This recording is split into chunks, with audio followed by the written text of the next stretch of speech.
on rentre de notre séjour, on est un peu crevé, mais super requinqué, super motivé et on se réjouit d'attaquer la suite de tous ces projets. Donc on est parti 4 jours, on vous a fait quelques retours par rapport à nos différents rendez-vous et notamment avec notre sollicitateur.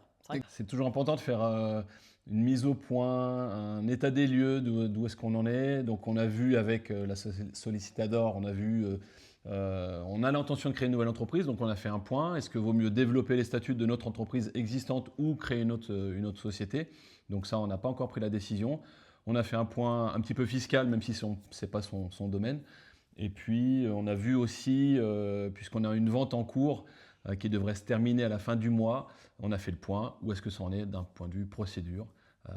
Voilà. Exact. Et puis après, séance de chantier, ça, on en reparlera aussi en détail, mais Ouais. c'est vrai que c'était aussi pour nous l'occasion de rencontrer les différents corps de métier.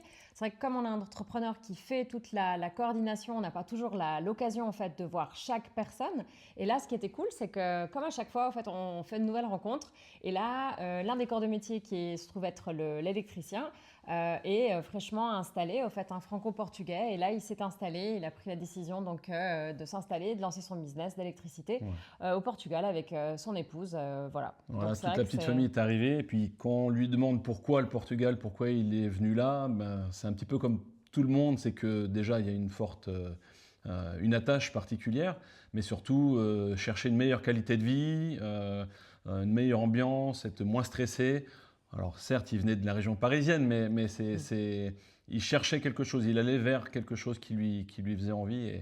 Et ça, c'est ce qu'on entend à peu près exact. de tout le monde. Ouais. Et pour revenir sur le cabinet de la Sollicitador, faut savoir que bien sûr, elle parle français, mais aussi anglais. Donc que ce soit pour nos clients anglophones ou francophones, ça sera avec elle. Et c'est un vrai plus de pouvoir communiquer et de bien expliquer les termes parce que des fois, c'est pas évident. Ouais, exact.